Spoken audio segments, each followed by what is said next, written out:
दोस्तों, इस नई कहानी में आप सभी का स्वागत है। आज की इस कहानी का नाम है ईमानदार नौकर।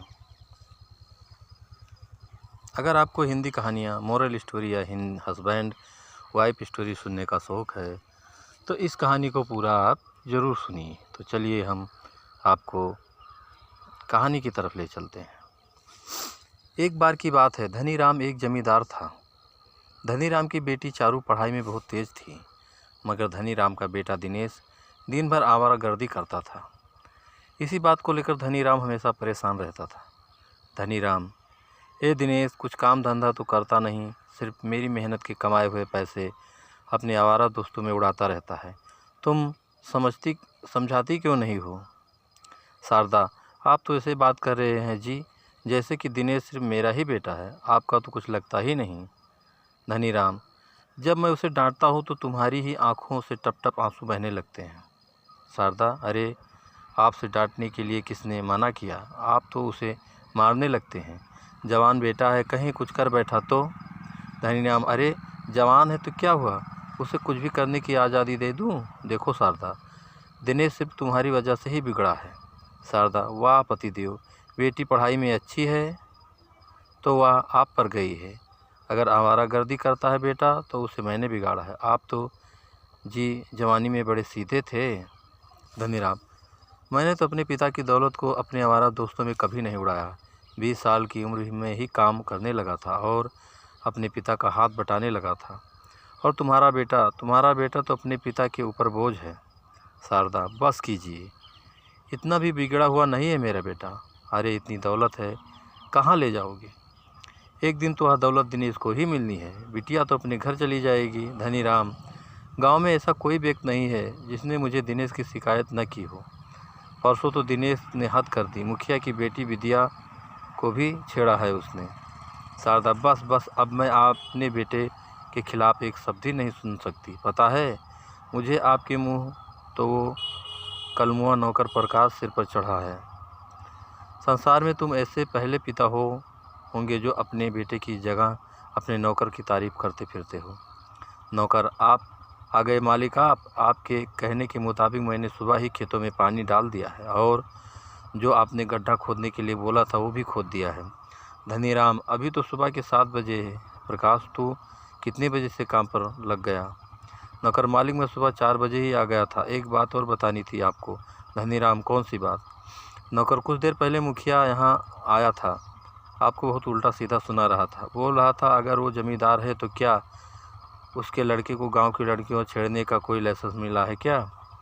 वो पुलिस में रिपोर्ट करने की धमकी देकर गया है मालिक। धनीराम, अच्छा है, वो पुलिस में रिपोर्ट कर दे। एक तू है प्रकाश और एक मेरा बेटा दिन भर कुछ नहीं करता सिवाय आवारागर्दी के अलावा, और मैं उससे कुछ कह भी नहीं सकता क्योंकि मेरा कुछ भी कहना उसकी माँ को बहुत बुरा लगता है। नौकर, आप दिनेश बाबू को समझाते क्यों नहीं? धनीराम, मैं उसे समझा कर थक गया हूँ। नौकर, मालिक मुझे कुछ देर के लिए ज़रूरी काम है, अगर आपका आदेश हो तो मैं कुछ देर के लिए चला जाऊँ। धनीराम, क्या बात है प्रकाश, कहीं तेरा कोई चक्कर वगैरह तो नहीं चल रहा? नौकर, अरे नहीं मालिक, मुझे जैसे गरीब नौकर से भला कौन सी लड़की अपना चक्कर चलाएगी। धनीराम, ठीक है, जा 2 घंटे के लिए नहीं 4 घंटे के लिए चला जा, वैसे भी सारा काम तो तू ही कर चुका है। जंगल में नदी किनारे, चारू मैं तुम्हारा कब से इंतज़ार कर रही हूँ। प्रकाश, घर में तो तुमने बात करने का मौका मिलता ही नहीं। प्रकाश, चारू आज मैं तुमसे साफ साफ कहने आया हूँ कि अब मैं तुमसे नहीं मिल सकता। चारू, लेकिन क्यों प्रकाश? मैं तुमसे प्रेम करती हूँ और तुम ही तो हो मुझसे प्रेम करते हो। प्रकाश, प्रेम तो मैं भी तुमसे करता हूँ, लेकिन मत भूलो कि मैं तुम्हारे घर का नौकर हूँ। मालिक मुझ पर कितना विश्वास करते हैं, लेकिन कहीं अगर किसी दिन मालिक को कुछ पता लग गया तो मेरे बारे में क्या सोचेंगे? चारू, मैं कुछ नहीं जानती प्रकाश, मैं तुमसे प्रेम करती हूँ और तुमसे ही शादी करूँगी। अगर मेरी तुमसे शादी नहीं हुई तो मैं जहर खाकर अपनी जान दे दूँगी। चारू गुस्से से वहाँ से चली गई। कुछ दिन ऐसे ही बीत गए। एक दिन शहर से हुकुमचंद नाम का एक बड़ा व्यापारी मुखिया को लेकर जमींदार के पास आता है। मुखिया को देखकर धनीराम चौंक गया। धनीराम, मुखिया जी, मैं दिनेश की हरकत पर बहुत शर्मिंदा हूँ। मुखिया, अरे नहीं धनीराम जी, दिनेश की हरकत को मैं कब का भूल चुका हूँ, आप भी भूल जाइए। दिनेश बच्चा है और बच्चे तो गलती कर ही देते हैं। दरअसल धनीराम जी, मैं हुक्मचंद जी को आपसे मिलवाने के लिए लाया हूँ। हुक्मचंद जी शहर में बहुत बड़े सोने के व्यापारी हैं। हुक्मचंद: नमस्ते धनीराम जी, मुझे मुखिया जी के द्वारा ही आपके बारे में पता लगा है। मुझे एक अच्छे और सच्चे व्यक्ति की तलाश थी। मुखिया जी ने बताया कि आप बहुत ईमानदार और धनवान व्यक्ति हैं। धनीराम: मुखिया जी ने मेरी तारीफ़ तो कुछ ज़्यादा ही कर दी। मुझसे ज़्यादा अच्छे इंसान तो मुखिया जी हैं, जिन्होंने मेरे बेटे की गंदी हरकतों को भी माफ़ करके भुला दिया। आपको मुझसे कुछ काम है?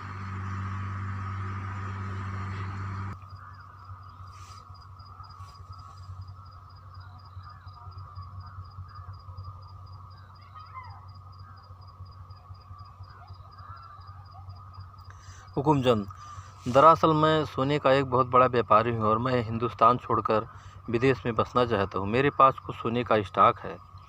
मैं चाहता हूँ कि उस सोने को आप खरीद लें। मैं वो सोना आधे दामों में बेचने के लिए तैयार हूँ। इतना कहकर हुकुमचंद ने एक बड़ी सी अटैची धनीराम के सामने खोल दी। उसमें ढेर सारे सोने के बिस्कुट रखे हुए थे। सोने को देखकर धनीराम बुरी तरह से हैरान रह गया।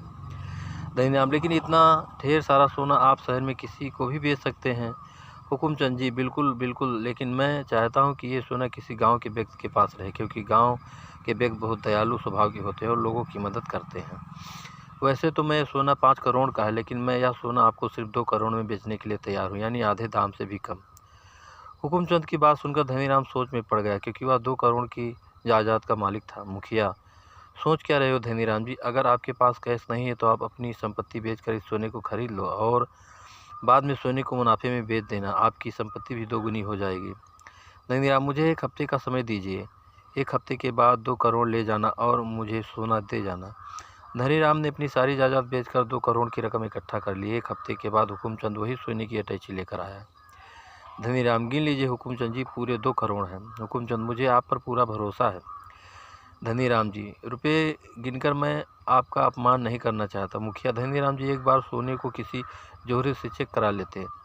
धनीराम: कैसी बात कर रहे हो मुखिया? तुम हमारे गांव के हो, मुझमें धोखा थोड़ी ही करोगे। मुखिया और हुकुमचंद रुपये लेकर वहां से चले गए। अगले दिन धनीराम और सोना बेचने के लिए शहर गया, मगर शहर में जाकर उसे पता लगा कि वह सारा सोना नकली था।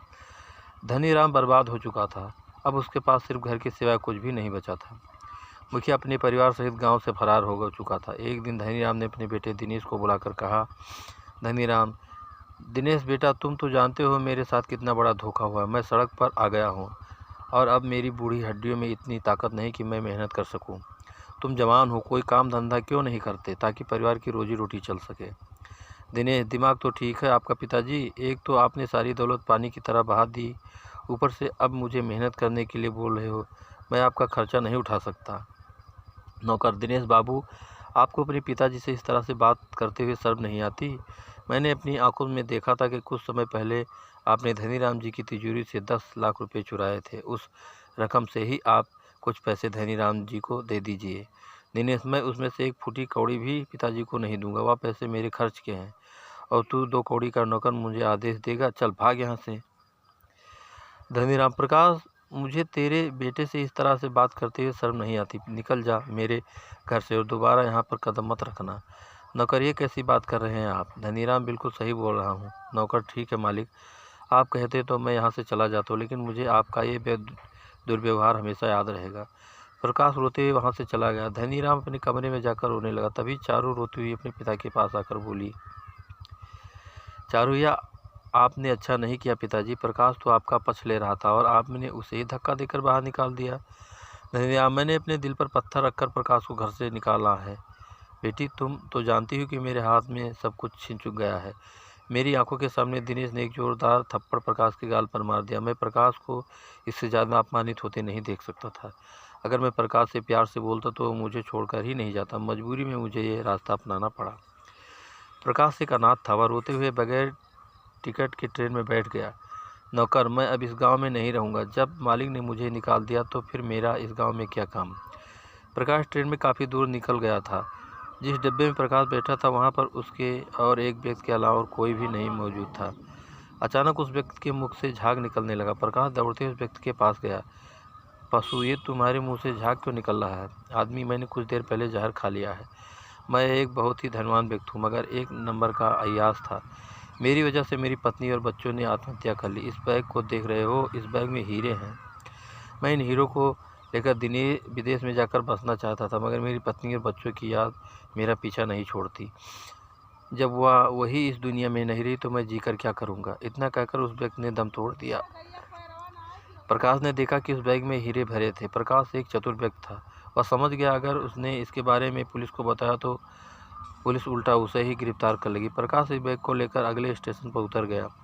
प्रकाश उन हीरो को बेचकर बेहद अमीर आदमी बन गया। अमीर होने के बाद प्रकाश को चारू की याद सताने लगी। प्रकाश, मुखिया चाचा, आप धनीराम जी कहाँ गए? मुखिया, उसके साथ तो बहुत बुरा हुआ प्रकाश। दिनेश ने अपने परिवार के सभी लोगों को धक्के देकर बाहर निकाल दिया। यह सदमा धनीराम की पत्नी बर्दाश्त नहीं कर सकी और वह दुनिया से चल बसी। धनीराम चारू को लेकर पता नहीं कहाँ चला गया प्रकाश, लेकिन यह मकान तो धनीराम जी के नाम पर था। सुखिया, लेकिन दिनेश ने चुपके से इस मकान को भी गिरवी रख दिया था। धनीराम के पास इतने पैसे नहीं थे कि वो इस मकान को छुड़ा पाए। जाते वक्त धनीराम तुझे याद करके बहुत रो रहे थे भाई। प्रकाश, मुझे याद कर रहे थे, लेकिन उन्होंने ही तो मुझे घर से बाहर निकाला था। सुखिया, नहीं प्रकाश, उन्होंने तुम्हें ज़्यादा अपमानित होने से बचाने के लिए अपने कलेजे पर पत्थर रखकर तुम्हें घर से बाहर निकाला था। अगर वह तुम्हें प्यार करते होते तो तुम कभी नहीं जाते और उसके पास इतने पैसे नहीं थे कि वह तुम्हारा खर्चा पानी उठा पाते। प्रकाश ने चारों धनीराम की बहुत तलाश की, मगर वह उसे गांव में कहीं नहीं मिले। थक हार कर प्रकाश उन दोनों को शहर जाकर तलाशने लगा। एक दिन तलाश करने के दौरान प्रकाश की नज़र दिनेश, हुकुमचंद और मुखिया पर पड़ी। वे तीनों कार में अंदर बैठे हुए थे। प्रकाश हैरत में पड़ गया। प्रकाश, ये तो मुखिया और हुकुमचंद जो धनीराम जी को बर्बाद करके गांव छोड़कर भाग गए थे। उसके साथ दिनेश क्या कर रहा था? इनका पीछा करना चाहिए। हुकुमचंद, वाकई दिनेश तुम्हारे दिमाग को मान गए। किस तरह से तुमने अपने बाप को चूना लगाकर पूरी सारी जायदाद अपने नाम कर ली? दिनेश, अगर मुखिया जी इसमें मेरा साथ नहीं देते तो मैं अपने मकसद में कभी कामयाब नहीं हो पाता। मेरा पिता एक नंबर का बेवकूफ़ इंसान था। मैं ज़रा से पैसे क्या खर्च कर देता, घर में रोज़ रोज़ झगड़ा करता। तो भला हो मुखिया जी का जिन्होंने मुझे सारी योजना बताई। मुखिया, दिनेश, तुम मेरी बेटी से प्यार करते थे, लेकिन तुम कोई काम धंधा तो करते नहीं थे और धनीराम तुम्हें कभी व्यापार करने के लिए पैसे नहीं देता। इसीलिए मैंने पहले अफवाह उड़ाई कि तुमने मेरी बेटी को छेड़ा और कुछ महीनों में बाद हुकुमचंद को लेकर धनीराम के पास पहुंच गया और उसे ऐसा जताया कि जैसे मैंने उसे माफ़ कर दिया। धनीराम मेरी इस भलाई को देखकर सब कुछ भूल गया और मुझ पर विश्वास कर बैठा। प्रकाश गुस्से में, भगवान तेरे जैसे औलाद किसी दुश्मन को भी न दे और तेरे जैसा कपूत जिस घर में पैदा हो जाए उस घर को बर्बाद होने से भला कौन बचा सकता है?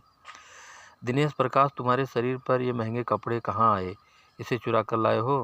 प्रकाश, नहीं कृष्णा, कहोदिस कल के वक्त का एक मामूली नौकर आज के वक्त का एक बहुत बड़ा धनवान व्यक्ति बन चुका था, जो तुम्हारे जैसे न जाने कितनी दिनेश को खड़े खड़े खरीद लेगा। तुम्हें तुम्हारे किए की सज़ा ज़रूर मिलेगी। सीधी तरह से बता दो कि धनीराम जी और चारू कहाँ हैं? दिनेश, मुझे क्या पता वो कहाँ हैं। हो सकता है सड़क पर रोड एक्सीडेंट में कहीं मर गए होंगे। दिनेश की बात सुनकर प्रकाश को बुरी तरीके से गुस्सा आया। उसने गुस्से में तीनों को पीट दिया और तुरंत पुलिस के हवाले कर दिया। प्रकाश बेहद अमीर बन चुका था। पुलिस ने उन तीनों को धोखाधड़ी के आरोप में जेल में बंद कर दिया। प्रकाश मंदिर में रोज़ प्रार्थना करने जाता था और एक दिन उसकी नज़र मंदिर की सीढ़ियों पर पड़ी। उसने देखा कि मंदिर की सीढ़ियों पर धनीराम और चारू बैठे हुए थे। प्रकाश तुरंत वहां पर पहुंचा। प्रकाश, मालिक, मैं आ गया। मैंने आपको कहाँ कहाँ नहीं ढूंढा। धनीराम, तू तो बहुत बड़ा आदमी बन गया रे। प्रकाश, हाँ मालिक, लेकिन मैं कल भी आपका नौकर था और आज भी आपका नौकर हूँ। प्रकाश को देखकर चारू की आंखों में खुशी के आंसू आ गए। धनीराम, तेरे जाने के बाद इस संसार ने हम पर कई कहर ढाए हैं। दोस्तों, इस कहानी से आपने क्या सीखा हमें नीचे कमेंट में ज़रूर बताना। और दोस्तों, अगर अभी तक आपने हमारे चैनल को सब्सक्राइब नहीं किया है तो जल्दी से आप हमारे चैनल को सब्सक्राइब कर लें, जिससे इसी तरह अच्छी अच्छी कहानियाँ आप लोगों के बीच पहुँचाता रहूँ और आप लोग कहानियों का आनंद उठाते रहें। तो दोस्तों, एक नई कहानी के साथ आपसे फिर मुलाकात होगी। तब तक के लिए